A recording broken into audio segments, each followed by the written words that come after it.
أعوذ بالله من الشيطان الرجيم. بسم الله الرحمن الرحيم.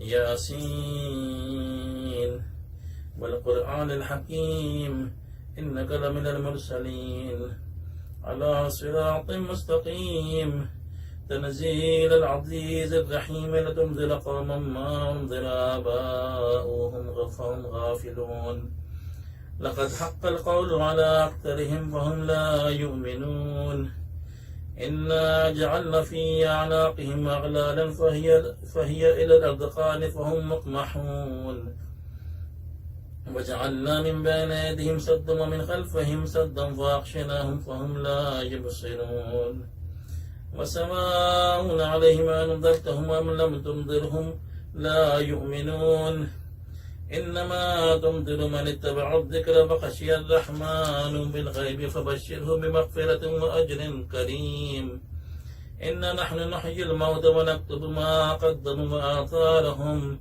وكل شيء أحصيناه في إمام مبين واضرب لهم مثلا أصحاب القرية إذ جاءها المرسلون إذ أرسلنا إليهم اثنين فكذبوهما فعززنا بثالث فقالوا إنا إليكم مرسلون قالوا ما أنتم إلا بشر مثلنا وما أنزل الرحمن من شيء إن أنتم إلا تكذبون قالوا ربنا يعلم إنا إليكم لمرسلون وما علينا إلا البلاغ المبين قالوا إنا تطيرنا بكم لئن لم تنتهوا لنرجمنكم وليمسنكم منا عذاب أليم قالوا طائركم معكم أئن ذكرتم بل أنتم قوم مسرفون وجاء من أقصى المدينة رجل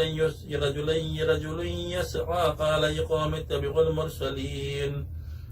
قال يا قوم اتبعوا المرسلين اتبعوا من لا يسألكم أجرا وهم مهتدون وما لي لا أعبد الذي فطرني فإليه ترجعون أتخذ من دونه آلهة إن يردن الرحمن بضر لا تغني عني شفاعتهم شيئا ولا ينقذون إني ضل في ضلال مبين إني آمنت بربكم فاسمعون قيل ادخل الجنة قال يا ليت قومي يعلمون بما غفر لي ربي وجعلني من المكرمين وما أنزلنا على قومه من بعده من جند من السماء وما كنا منزلين إن كانت إلا صيحة واحدة فإذا هم خامدون يا حسرة على العباد ما يأتهم من رسول إلا كانوا به يستهزئون ألم يروا كما أهلكنا قبلهم من القرون أنهم إليهم لا يرجعون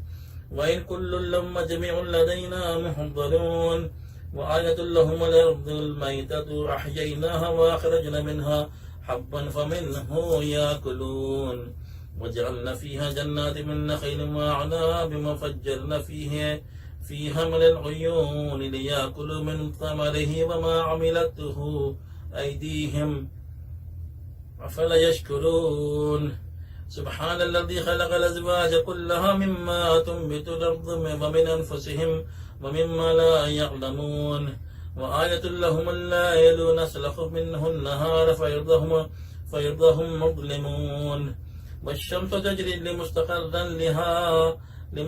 لها ذلك تقدير العزيز العليم والقمر قدرناه منازل حتى أعدى كالأرجون القديم لا الشمس ينبغي لها أن تدرك القمر ولا الليل سابق النهار وكل في فلك يسبحون وآية لهم أنا حملنا ذريتهم في الفلك المشحون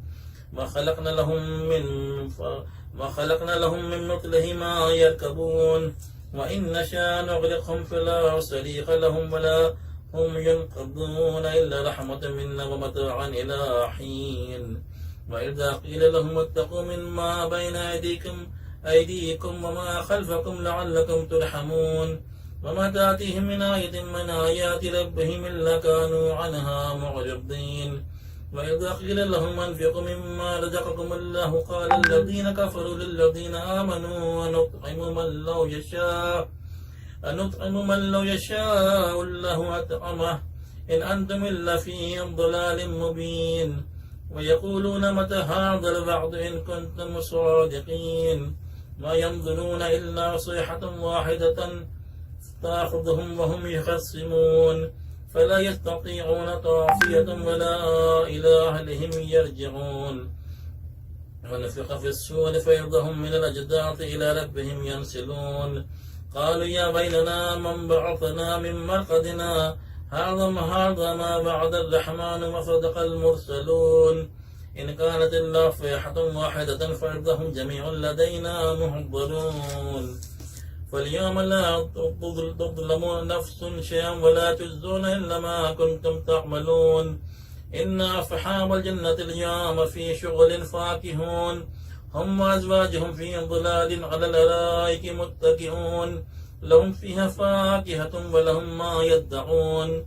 سلام قولا من رب رحيم وامتازوا اليوم أيها المجرمون ألم أعهد إليكم يا بني آدم أن لا تعبدوا الشيطان إنه لكم عدو مبين وأن اعبدوني هذا صراط مستقيم ولقد أضل منكم جبلا كثيرا أفلم تكونوا تعقلون هذه جهنم التي كنتم توعدون اصلوها اليوم بما كنتم تكفرون اليوم نختم على أفواههم وتكلمنا أيديهم وتشهد أرجلهم بما كانوا يكسبون ولو نشاء لطمسنا على أعينهم فاستبقوا الصراط فأنا يبصرون ولو نشاء لمسخناهم على مكانتهم فما استطاعوا مضيا ولا يرجعون ومن نعمره ننكسه في الخلق أفلا يعقلون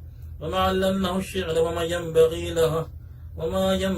له إن هو إلا ذكر وقرآن مبين لينذر من كان حيا ويحق القول على الكافرين أولم يروا أنا خلقنا لهم مما عملت أيدينا أنعاما فهم لها مالكون وظللناها لهم فمنها ركوبهم ومنها يأكلون ولهم فيها منافع ومشارب أفلا يشكرون واتخذوا من دون الله آلهة لعلهم ينصرون لا يستطيعون نصرهم وهم لهم جند محضرون فلا يحزنك قولهم إنا نعلم ما يسرون وما يعلنون أولم ير الإنسان أنا خلقناه من نطفة فإذا هو خصيم مبين وضرب لنا مثلا ونسي خلقه قال من يحيي العظام وهي رميم قل يحييها الذي أنشأها أول مرة وهو بكل شيء بكل خلق عليم للذي جعل لكم من الشجر الأخضر نارا فإذا أنتم منه توقدون أوليس الذي خلق السماوات والأرض بقادر على أن يخلق مثلهم بلى وهو الخلاق العليم إنما أمره إذا أراد شيئا أن يقول له كن فيكون فسبحان الذي بيده ملكوت كل شيء وإليه ترجعون صدق الله العلي العظيم.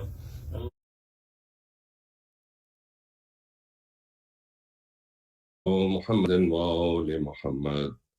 بسم الله الرحمن الرحيم.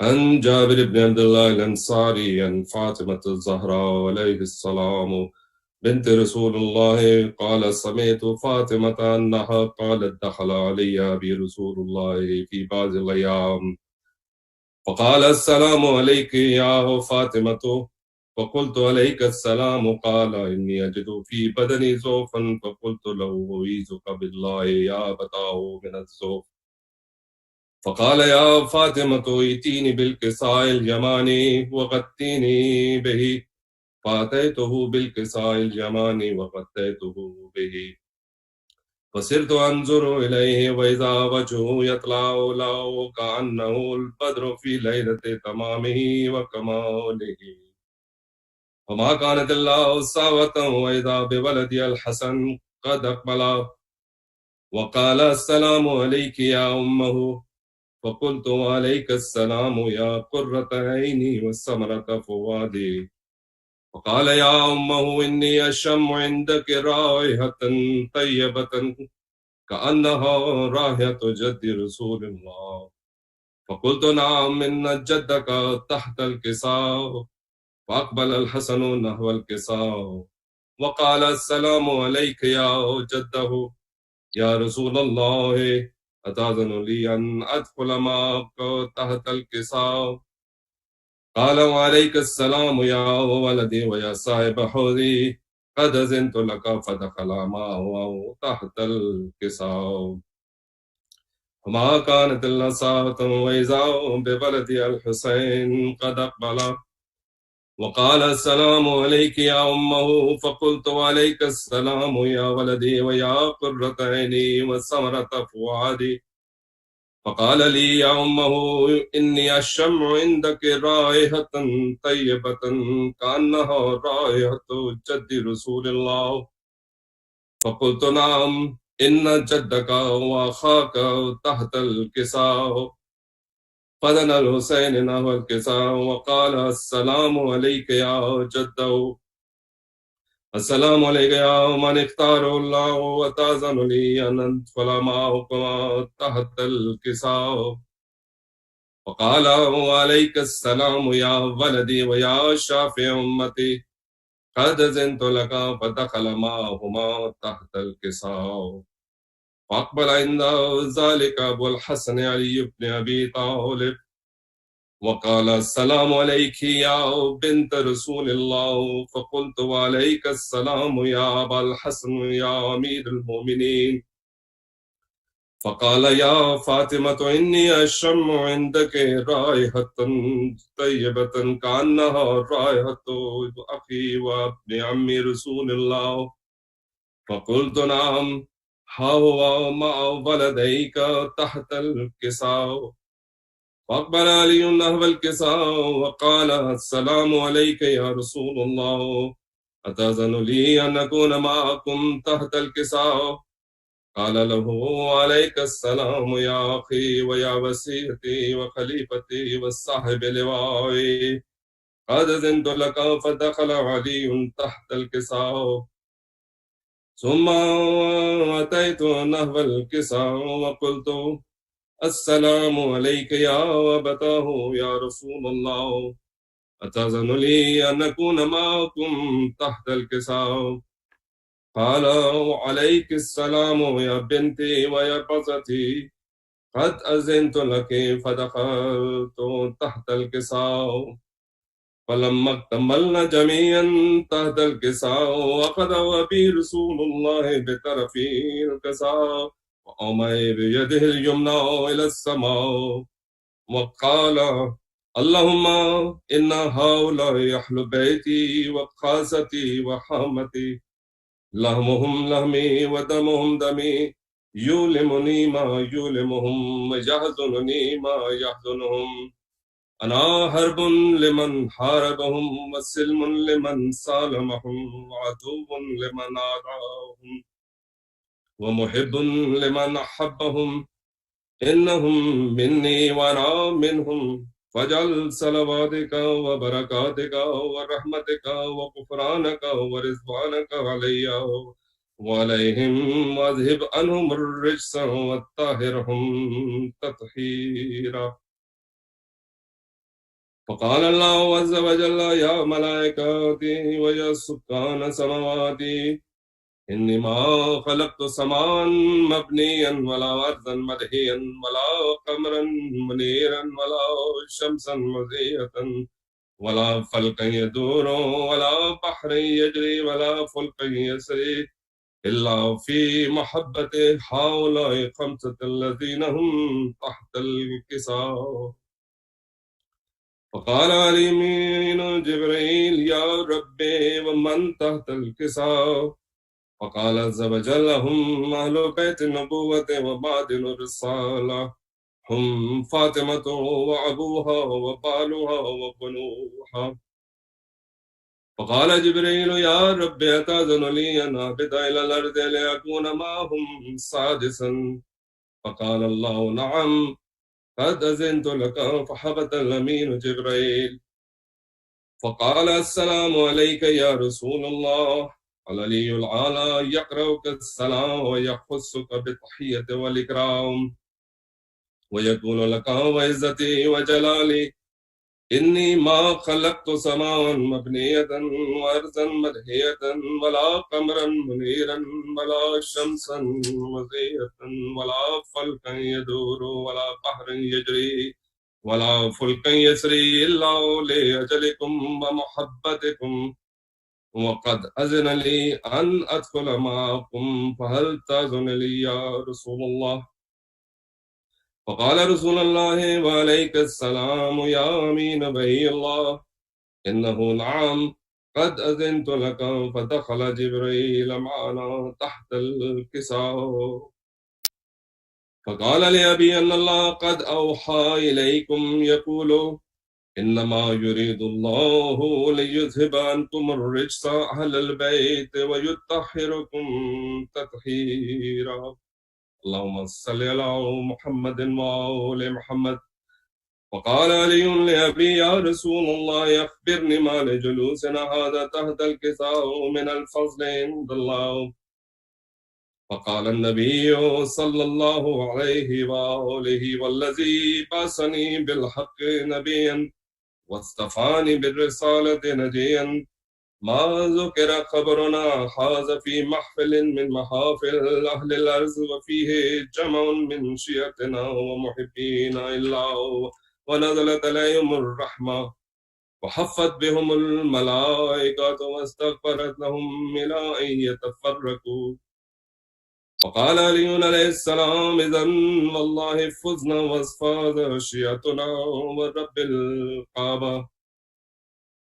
فقال أبي رسول الله صلى الله عليه وآله يا علي والذي بعثني بالحق نبيا واصطفاني بالرسالة نجيا ما ذكر خبرنا حاز في محفل من محافل أهل الأرض وفيه جمع من شيعتنا ومحبين وفيهم محمون إلا وفرج الله حمه ولا مغموم إلا فكشف الله غمه ولا طالب حاجة إلا وقضى الله حاجته. فقال علي عليه السلام إذن والله فزنا وصعدنا وكذلك شيعتنا فازوا وصعدوا في الدنيا والآخرة ورب الكعبة. اللهم صل على محمد وآل محمد.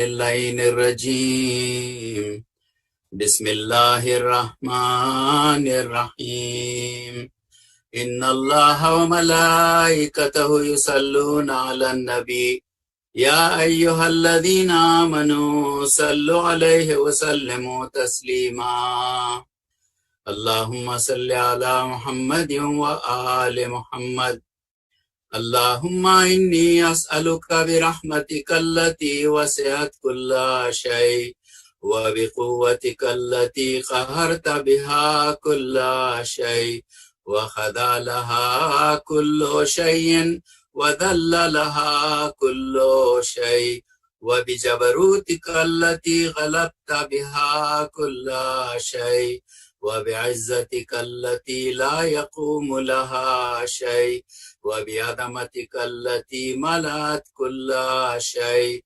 وبسلطانك الذي على كل شيء وبوجهك الباقي بعد فناء كل شيء وبأسمائك التي ملأت أركان كل شيء وبعلمك الذي أحاط بكل شيء وبنور وجهك الذي أضاء له كل شيء یا نورو یا قدوس یا اول الاولین و یا آخر الآخرین اللهم اغفر لي الذنوب التي تحت كل اسم اللهم اغفر لي الذنوب التي تنزل النقم اللهم اغفر لي الذنوب التي تغير النعم اللهم اغفر لي الذنوب التي تحبس الدعاء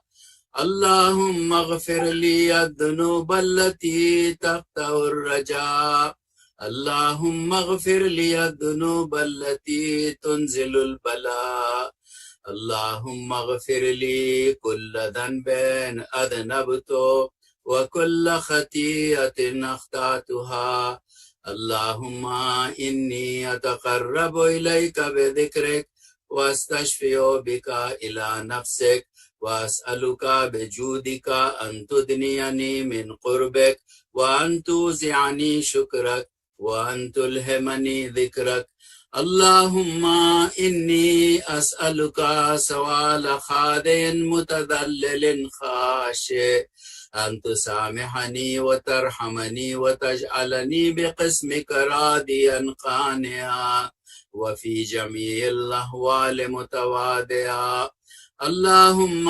وأسألك سؤال من اشتدت فاقته وأنزل بك عند الشدائد حاجته وعظم فيما عندك رغبته اللهم أعظم سلطانك وعلى مكانك وخفي مكرك وظهر أمرك وغلب قهرك وجرت قدرتك ولا يمكن الفرار من حكومتك اللهم لا أجد لذنوبي غافرا ولا لقبائه ساترا ولا لشيء من عملي القبيح بالحسن مبدلا غيرك لا إله إلا أنت سبحانك وبحمدك ظلمت نفسي وتجرعت بجهلي وسكنت إلى قديم ذكرك لي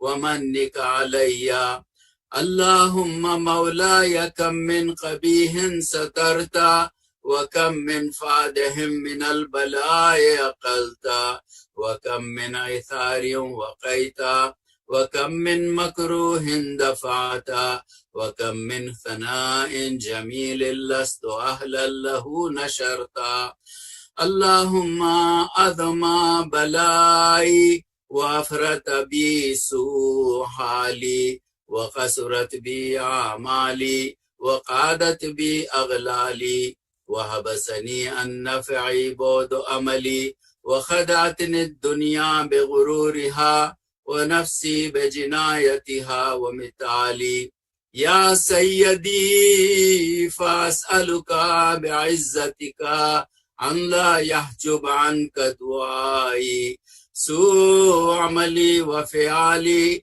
ولا تفزعني بخفي ما اطلعت عليه من سري ولا تعاجلني بالعقوبة على ما عملته في خلواتي من سوء فعلي وإساءتي ودوام تفريطي وجهالتي وكثرة شهواتي وغفلتي وكن اللهم بعزتك لي في كل الأحوال رؤوفا وعلي في جميع الأمور عطوفا إلهي وربي من لي غيرك أسأله كشف ضري والنظر في أمري إلهي ومولاي أجريت علي حكما اتبعت فيه هوى نفسي ولم أحترس فيه من تزيين عدوي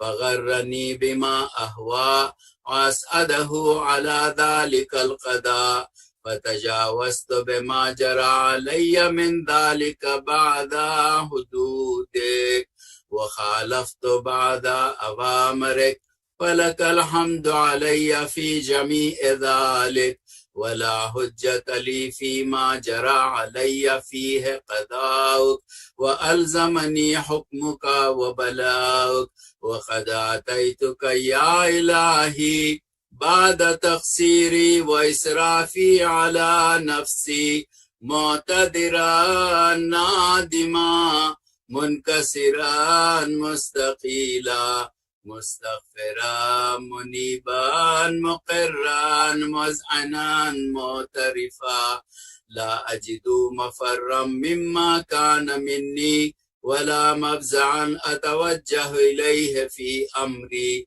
غير قبولك عذري وإدخالك إياي في سعة رحمتك اللهم فاقبل عذري وارحم شدة ضري وفكني من شد وثاقي يا رب ارحم ضعف بدني ورقة جلدي ودقة عظمي يا من بدأ خلقي وذكري وتربيتي وبري وتغذيتي هبني لابتداء كرمك وسالف برك بي يا إلهي وسيدي وربي أتراك مؤدبي بنارك بعد توحيدك وبعد ما انتبع عليه قلبي من معرفتك ولهج به لساني من ذكرك واعتقده ضميري من حبك وبعد صدق اعترافي ودعائي خاضيا لربوبيتك هيهات أنت أكرم من أن تضيع من ربيت أو تبعد من أدنيت أو تشرد من آويت أو تسلم إلى البلاء من كفيته ورحمت وليت شعري يا سيدي وإلهي ومولاي أتسلط النار على وجوه خرت لعظمتك ساجدا وعلى ألسن نطقت بتوحيدك صادقا وبشكرك مادها وعلى قلوب اعترفت بإلهيتك محققا وعلى ضمائر حوت من العلم بك حتى صارت خاشعة وعلى جوارها سعت إلى أوطان تعبدك تائية وأشارت باستغفارك مذعنة ما هكذا الظن بك ولا أخبرنا بفضلك عنك يا كريم يا ربي وأنت تعلم ضعفي عن قليل من بلاء الدنيا وعقوباتها وما يجري فيها من المكاره على أهلها على أن ذلك بلاء ومكروه قليل مكثو يسير بقاؤه قصير مدته فكيف احتمالي لبلاء الآخرة وجليل وقوع المكاره فيها وهو بلاء تطول مدته ويدوم مقامه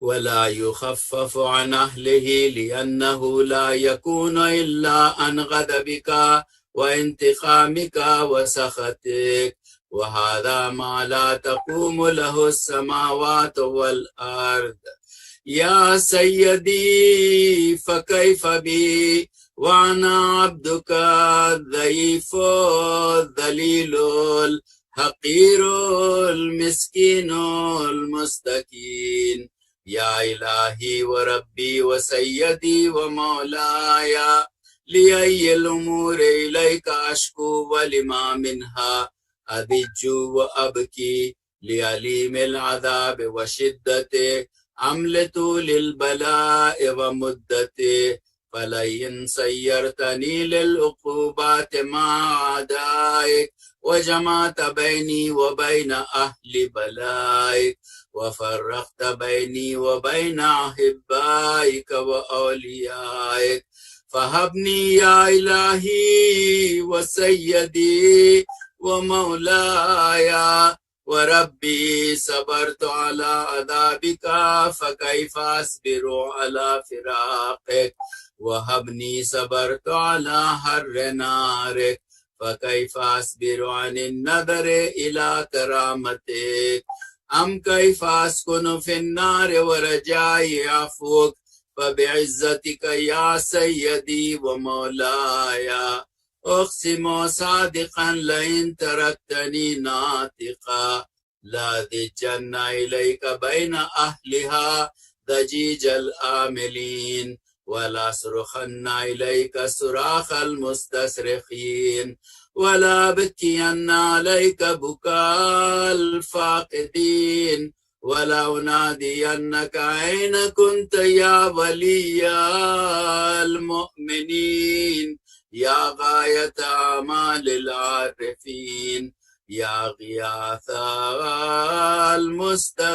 المستغيثين يا حبيب قلوب الصادقين ويا إله العالمين أفتراك سبحانك يا إلهي وبحمدك تسمع فيها صوت عبد مسلم سجن فيها بمخالفته وذاقت مع عذابها بمعصيته وهبس بين أطباقها بجرمه وجريرته وهو يزج إليك ضجيج مؤمل لرحمتك ويناديك بلسان أهل توحيدك ويتوسل إليك بربوبيتك يا مولاي فكيف يبقى في العذاب وهو يرجو ما سلف من حلمك أم كيف تؤلمه النار وهو يعمل فضلك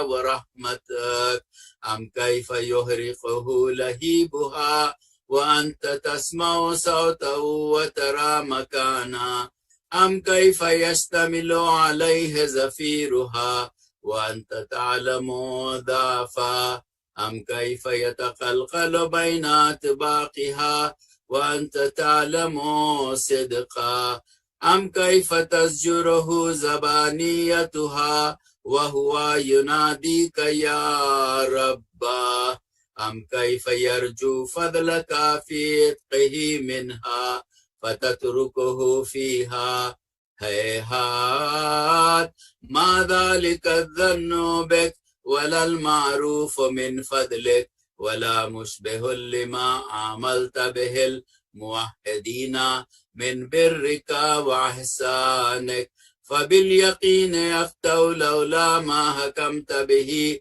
من تعذيب جاهديك وقضيت به من إخلاد معانديك لجعلت النار كلها بردا وسلاما وما كان لأحد فيها مقرا ولا مقاما لكنك تقدست أسماؤك أقسمت أن تملاها من الكافرين من الجنة والناس أجمعين وأن تخلد فيها المعاندين وأن تجل ثناؤك قلت مبتدئا وتطولت بالإنعام متكرما أفمن كان مؤمنا كمن كان فاسقا لا يستوون إلهي وسيدي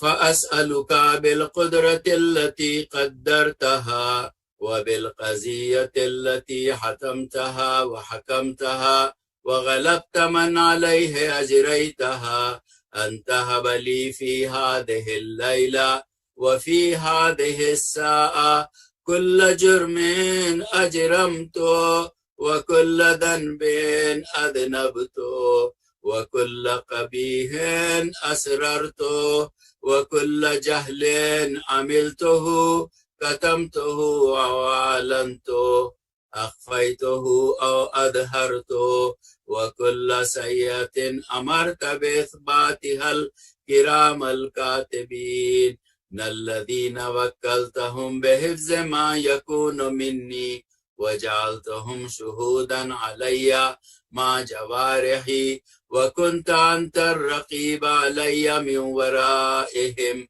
والشاهد لما خفي عنهم وبرحمتك أخفيت وبفضلك سترت وأن توفر هدي من كل خير أنزلت أو إحسان فضلت أو بر نشرت أو رزق بسطت أو ذنب تغفر أو خطأ تستر يا ربي يا ربي يا رب يا إلهي وسيدي ومولاي ومالك رقي يا من بيده ناصيتي يا عليما بضري ومسكنتي يا خبيرا بفقري وفاقتي يا ربي يا ربي يا رب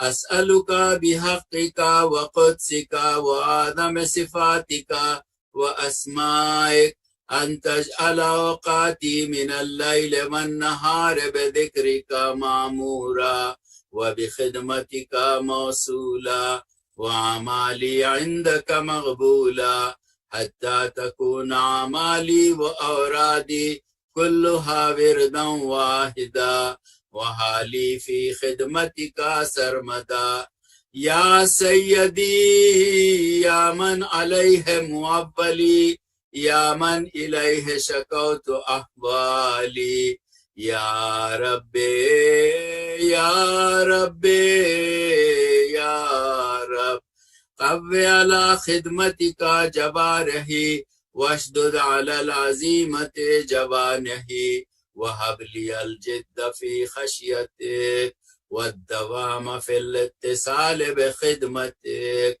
حتى أسرع إليك في ميادين السابقين وأسرع إليك في البارزين واشتاق إلى قربك في المشتاقين وأدنو منك دنو المخلصين وأخافك مخافة الموقنين وأجتمع في جوارك مع المؤمنين اللهم ومن أرادني بسوء فارد ومن كادني فكد واجعلني من أحسن عبيدك نصيبا عندك وأقربهم منزلة من وخصهم زلفة لديك فإنه لا ينال ذلك إلا بفضلك وجد لي بجودك وعطف علي بمجدك واحفظني برحمتك واجعل لساني بذكرك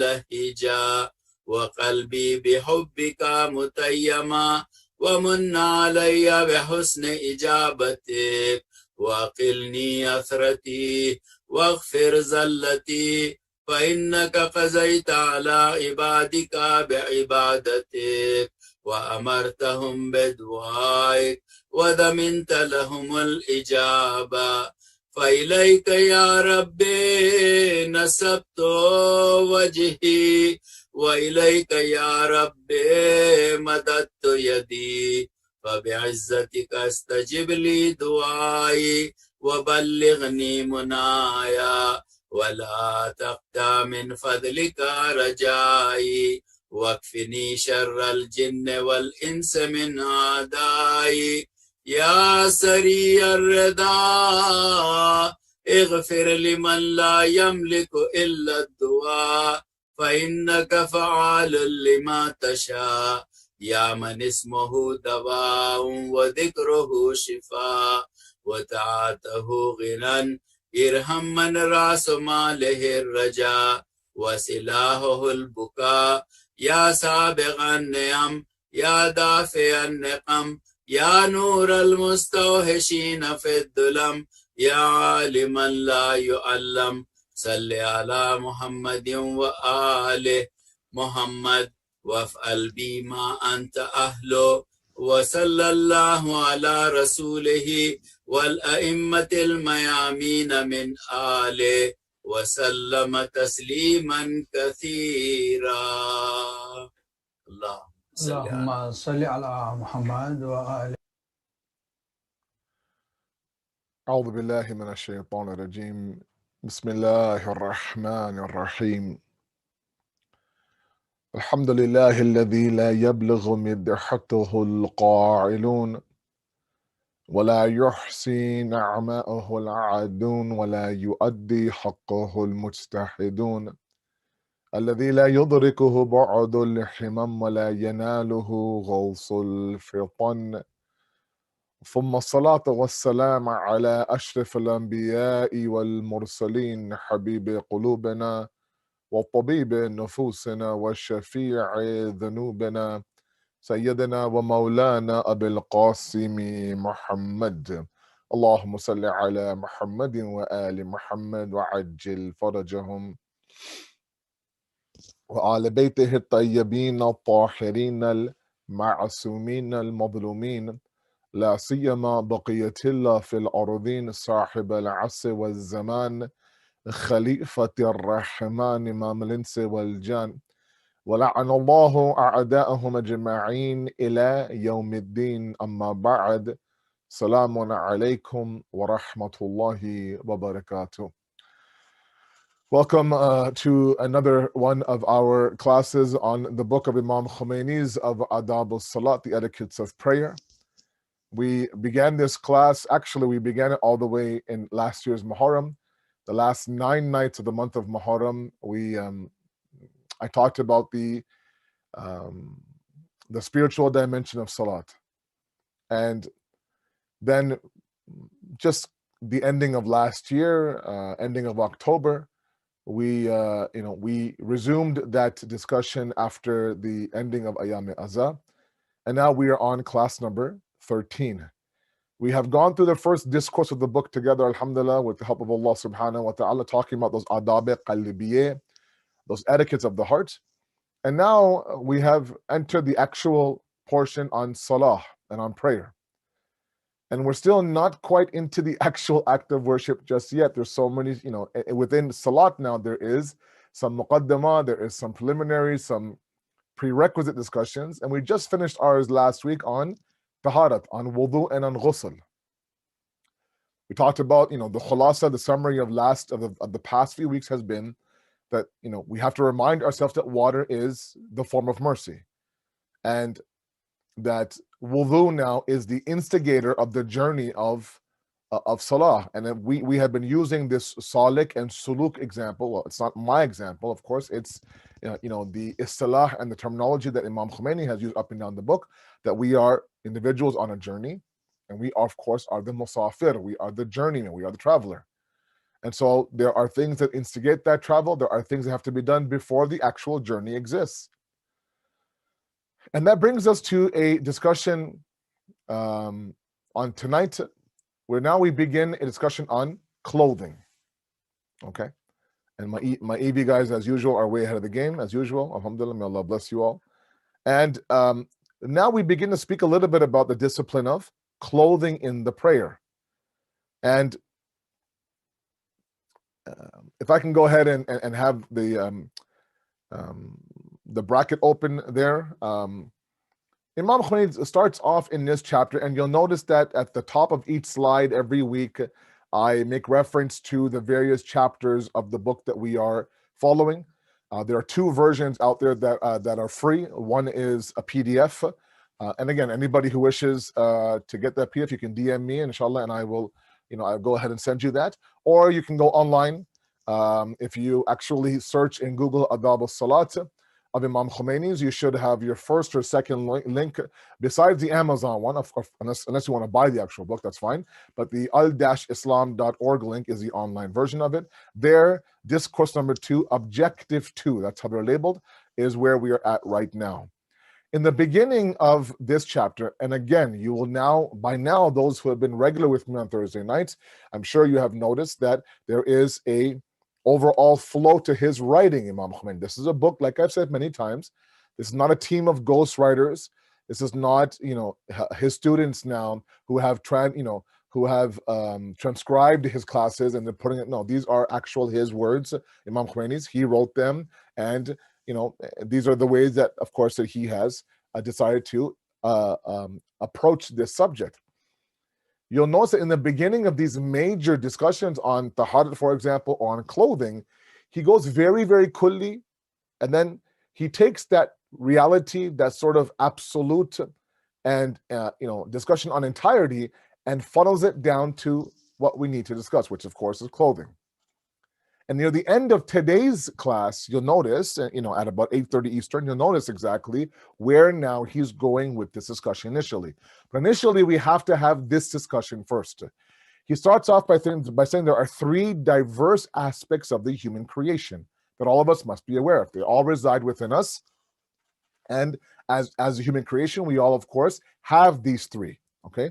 The first one being this physical mundane aspect, which is the form of the body that you see in the mirror, this physical now form of matter that we have, which some have referred to it as the flesh of the human being, okay? This is the lowest form of our existence, meaning that, the dimension that is the lowest of ours within our own world is the flesh and the body, made up of desire, made up of anger, made up of all sorts of powers and all sorts of different departments within our souls, within our nafs, that of course needs to be tamed and controlled by the aql and the intellect. That of course is our one defining characteristic, which makes us different from any other creation. The second one is what he refers to as the barzakhiyan aspect of our existence. So don't think of the barzakh that we talk about in the hereafter, after we pass away in this world. Think about the barzakh in terms of its actual lexical meaning, which means an intermediate, a barrier, something between two realities. Okay, so if we have kind of broken down our existence to be body and soul, which is very common, or flesh and spirit, then there is a middle ground, a third portion, that actually plays the role of now connecting the flesh and the spirit together. Okay, the flesh is very physical, the flesh is very visible, the flesh is matter-based. The spirit, of course, is immaterial. The spirit is invisible, and the spirit is immaterial, right?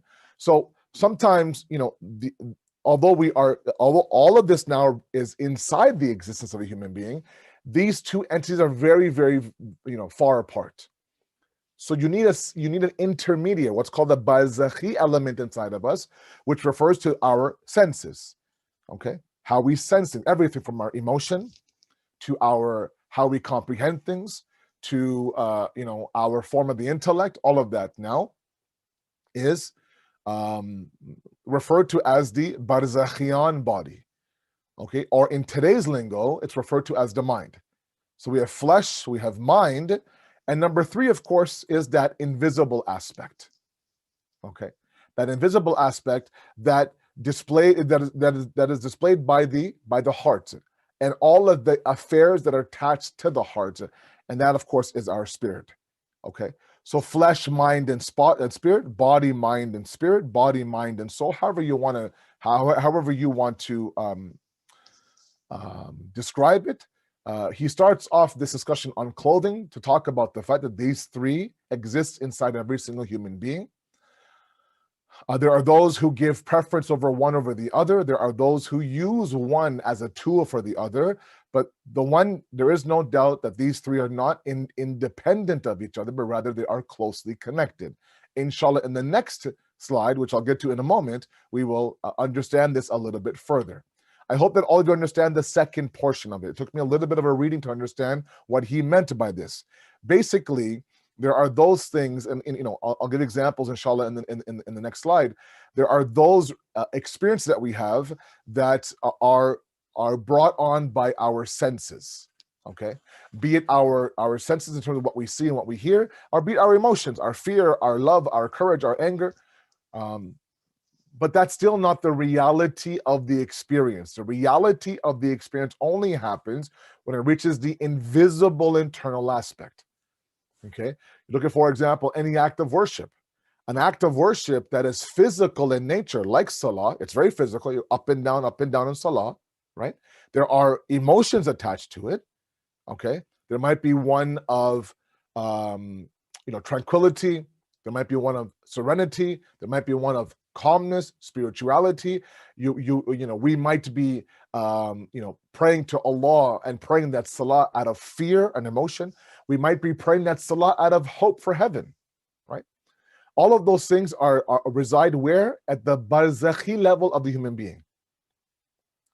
But they're no good until and unless they have actually, surpassed that barzakhi level and actually got to the spirit. I have been talking forever now, it seems, about the idea that the kamal of the prayer is not for it to simply be completed on time. That's one portion of it. But the higher kamal is the fact that it now penetrates the body and it begins to engrave itself into the soul of man, such that the body is buried, the soul moves on in the next world, and the salah attaches itself to the right entity. I don't know about all of you, but I don't want my X amount of years of salah to be buried in the ground with my body because it was nothing but a physical act of worship for me. I want that salah to actually pay me dividends in the hereafter. Witness on my behalf, present itself in front of the angels and God, saying, yes, I am that salah that this individual now upheld and and respected and established in this world. So that's what we want, right? So that's why he refers to the mind as a barzakhi level. That mind ultimately has to reach the hearts. Okay? So body, mind, and spirit, flesh, mind, and spirit, whatever the case you want, however you want to do it, it's up to you. But these are the three aspects that reside inside the human being. Okay? Next slide, please. And the first point. So this relation between these three is an external to internal one. Okay? Our experiences, our initial experience with anything, be it with individuals, a conversation, be it the witnessing of, a phenomenon in nature, be it a certain emotion that's invoked inside of us for the very first time now, all of that is first triggered by the flesh, okay, or by the body. Okay, we see something with our physical eyes, triggers emotion, and then eventually reaches the spirit. We have this encounter with somebody. We have this experience with somebody. We have this moment with somebody, be it, words we hear with our ears, or things we say with our mouth, or looking at them with our eyes. All of that triggers that barzakhi element of the human being. That's those senses, those emotions, that intellect, that reason, that judgment, the fear, the hope, the love, the anger, the desire, all of it now resides there. And then it truly becomes part of us when, again, it travels to the spirit level, okay? So it's a very important point, albeit one sentence in the whole chapter, but he then spends the next, I think, page and a half, if I remember, explaining this relationship between these three elements. I'll tell you why. It's a very, very wise move on the part of Imam Khomeini, obviously, because there are those people, and sometimes I think we as believers as well believe that, look, like what I see, what I look at, what I hear, how is that affecting my iman or my faith, right? When Islam has strict rules about the eyes, strict rules about the ears and the tongue, a lot of my youth ask us, is that not a little bit like, I don't understand the idea of lowering the gaze or the effects of music. How can music now affect my my spirit or affect my emotions? Right? And the ones who have failed in this world are the ones who have taken these three elements to either tell themselves that they don't exist, like just completely deny the spirit, or worse yet, if you ask me, is that claim that these three now are independent of each other. They're standalone. What I do physically doesn't affect my spirit. And what I believe in should not result in anything I do physically, right? So I believe, right? This whole spiritual but not religious, this whole idea or this whole movement that I'm spiritual but I'm not religious, the biggest flaw in that is the fact that there are people who maybe have parked God in their spirit, but their physical day-to-day life, what they do with their eyes and ears and their limbs and their organs, doesn't match that spirituality inside of them, and they're okay with that. They say, look, spirituality resides in the heart. It doesn't have to sit there and manifest itself in the physical realm of the existence. And Imam Khomeini says it absolutely does. If you think that what you do physically doesn't affect you spiritually, and vice versa, then you're clueless. I mean, you don't understand what's going on, right? So these three are heavily connected to each other, right? And that's why Islam is an encompassing package of everything, to what you should look at, to how you should feel, controlling those emotions, and of course cleansing the heart as well. All of that whole package now is a believer. A believer is not one who goes up and down in salat, but the spirit is void. He definitely is not one, or she definitely is not a mu'minah or a believer who believes in God, but their everyday actions resemble shaitan or Satan. That's absurd. It's one thing to fight and struggle against our desires. It's one thing now to announce that what I do physically, whether or not I do here, or whether or not I eat here, or listen to this, or do this, or that should not affect my spirit. And that's just absurd. So let's look at a few examples, okay? Next point, please. The example in the book he uses is, something that we see with our physical eyes, okay? I don't know, you see a waterfall, you see a sunset, you see a sunrise. Your eyes are now laid upon someone that you love very dearly. Your parents, let's say, for example, a spouse, a child, a parent, a sibling, a friend you haven't seen in years, right? Think about that moment at the airport now, where your parents, or let's say, for example, someone you're very close to, has been gone for 2 months. And now you're waiting, and the door opens, and someone else comes out. The door opens, I don't know about you, I've never had it where I've gone to the airport and either I'm the first one out of the airport, or the guy I'm picking up is the first one. For some reason, and I know it's always the Desis who are left. I don't know why that is. I think because we have 8 suitcases per person. I have no idea. But I've never been the first one out, ever. My suitcase never comes out first. I never come out. Anyways, so it's just, but other people, anyways. Now imagine the door opening, and you see the one you're close to. Your physical eyes are the first experience with that person. Right away, within seconds now, that triggers the process of the emotion, and then all of a sudden now you feel content, you feel full. That anxiety is gone, the pit in your stomach is gone, the heaviness that you might feel physically is gone. We actually feel light to the point where we rush towards them. All from what? One glance of the physical eye. Another example, point number 3 in my slide, is trauma. Think about trauma. When somebody experiences trauma for the first time, right? It could be, God forbid, a physical trauma. Let's say you're being physically abused at home. Okay? Let's say you witnessed something that was illegal. And your physical body witnessed it. The emotion now, of course, is triggered. You're scared, you're angry, you're depressed, you're grieving. And that has an immense impact on your spirit. Now you are someone who is deflated, someone who is low, somebody who doesn't want to see anybody. You're depressed, okay? You don't feel like worshiping God. You've lost a little bit of hope in humanity. All of those things.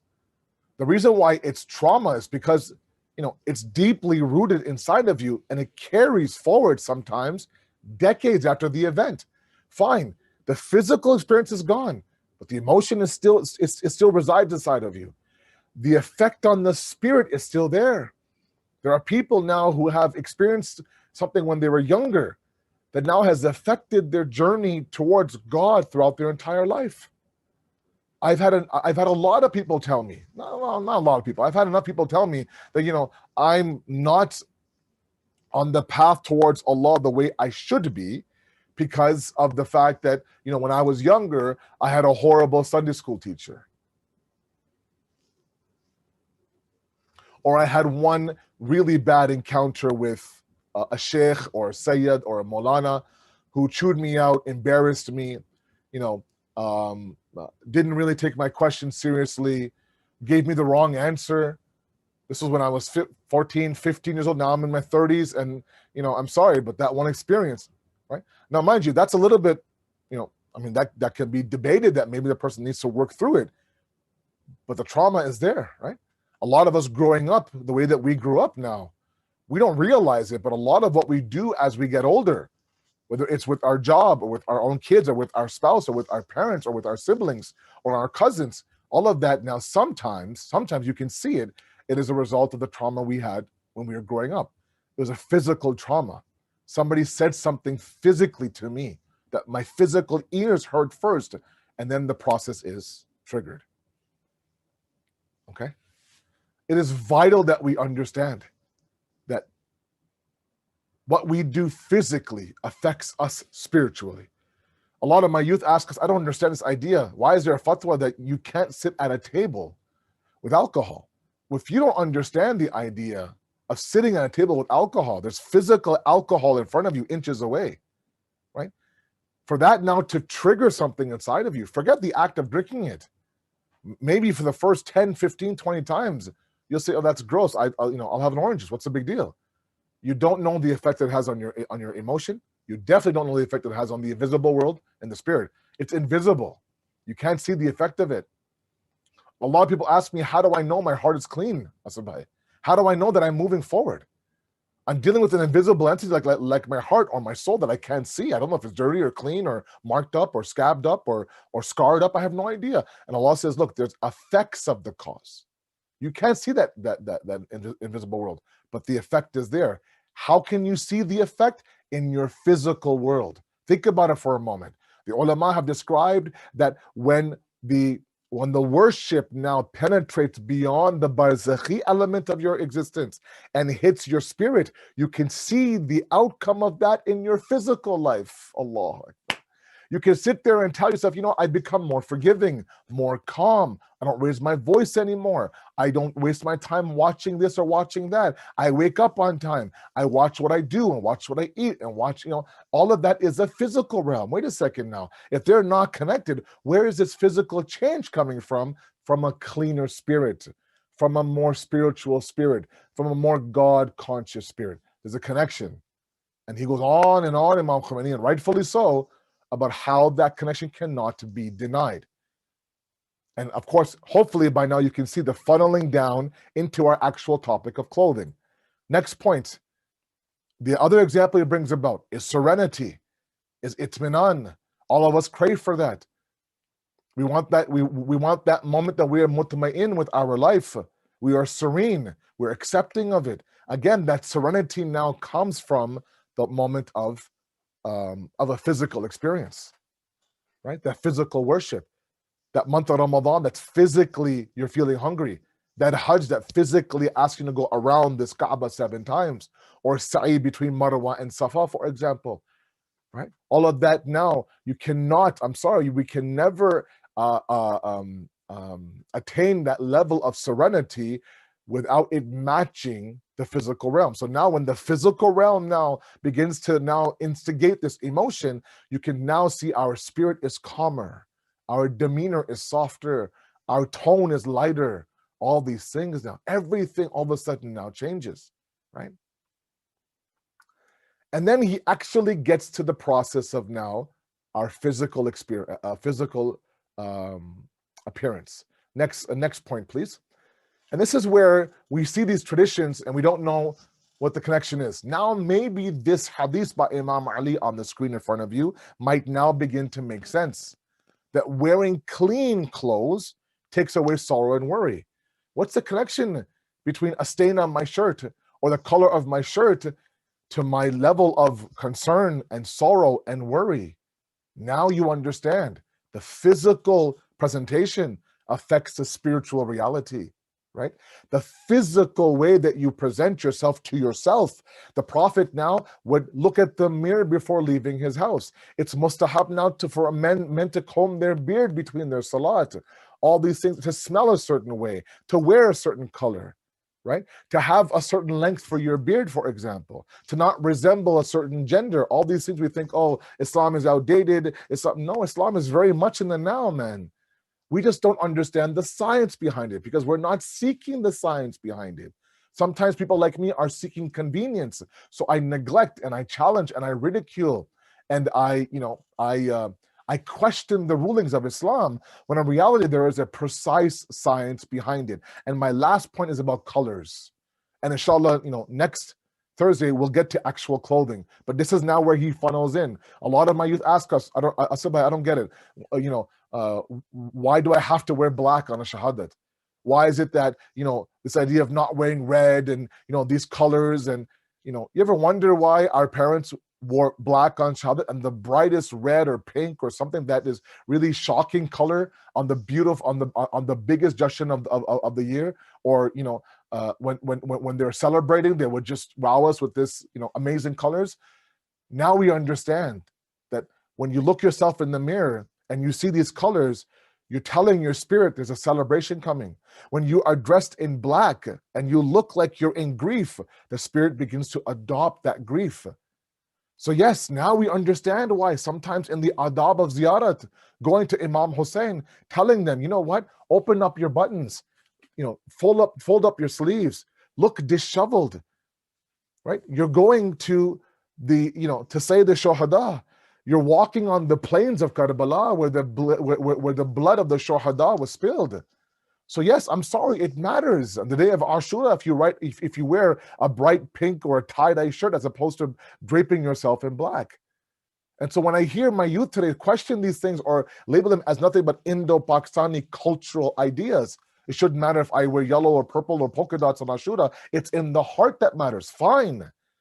But hopefully through this discussion, we understand that don't ignore the physical connection you have to how you look, to how you present yourself. You're looking yourself in the mirror. You should look like someone who is grieving. Because when you look like someone who's grieving, then your heart begins now to feel that grief. Hadith says, if you can't cry for Imam Hussein, put your head down. Make the face of crying. Allahu Akbar. The physical face of crying. Again, it starts from the inside out. From the outside in. From the external to the internal. Now we understand that reality. If we understand the human to be mind, body, and spirit, then and only then can we understand the importance of things like clothing inside of our salat, or things like the colors that we wear. There's reasons why your parents will tell you on Jashan days, make sure you wear red or pink, or make sure you wear this and wear that. There's a reason why. If ever you came down to your house and wearing red on the day of Ashura, they send you right back up and say, no. Wear the blackest color you have. There's reasons why outside of grief, black is makruh to wear. It has an effect on the heart. There's reasons why white is such a beautifully and preferred color. It has an effect on your spirit. The physical connects to the spirit almost directly sometimes. Inshallah, we'll continue this next Thursday, talking about clothing a little bit more. But this initial discussion that Imam Khomeini has is an absolutely beautiful one and an essential one for us to understand this discussion moving forward. We ask you, Allah subhanahu wa ta'ala, to accept our qaleel efforts on Thursday night to understand this very important act of worship. We ask you, Allah, tonight Shab al-Jum'ah, that you bless our marhumin, you make their hayat barzakhi easy, inshallah. And we only have one dua, always have one dua. We ask you, Allah, on this night of Jum'ah, that you allow us the honor and you make us worthy of the arrival of the Imam of our time, such that we stand beside him when he arrives, inshallah. Thank you very much. Wassalamu alaikum wa rahmatullahi wa barakatuh.